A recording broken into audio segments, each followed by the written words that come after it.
Hello বন্ধুরা, গতকাল ছিল শ্রাবণ মাসের দ্বিতীয় সোমবার, যেটা পুজো করতে আমি চলে এসেছিলাম আমার বাড়ির পাশে শিব মন্দিরে। খুব সাধারণভাবে দেখো রেডি হয়েছিলাম, স্নান করে চুলটাকে হালকা ড্রাই করে নিচ্ছিলাম।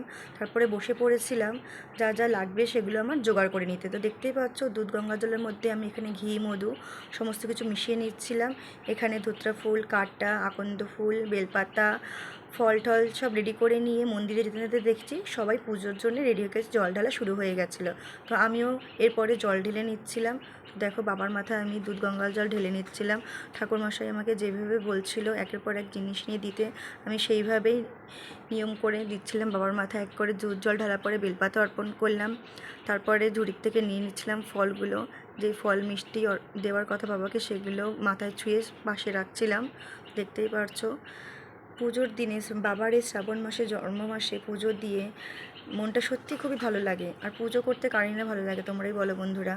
তো দেখতেই পাচ্ছ, দ্বিতীয় সোমবারে সাদা তিল অর্পণ করার কথা ছিল, তো আমি সেটাই করলাম। বাড়ি থেকে নিয়ে গেছিলাম সাদা তিল অর্পণ করা হয়ে গেছে। আমি এখানে বাড়ির সবার জন্য চরণামৃত নিয়ে আসবো বলে একটা ঘটিতে চরণামৃত নিয়ে নিচ্ছিলাম।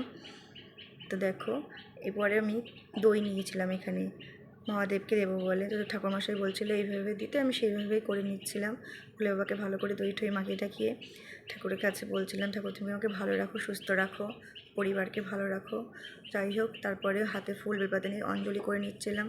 অঞ্জলির প্রণাম যা যা করার ছিল সব কিছু করে নিয়ে আমি এখানে ধূপকাঠি মোমবাতি ধরিয়ে নিয়ে জোগাড় দিয়ে নিজে নিজে আরতি করে নিচ্ছিলাম। দেখতেই পাচ্ছ, বাইরেও একটা ত্রিশূল ছিল, সেখানে পুজো করে নিচ্ছিলাম। কেমন লাগলো বন্ধুরা তোমরা জানিয়ে। চলো, টাটা।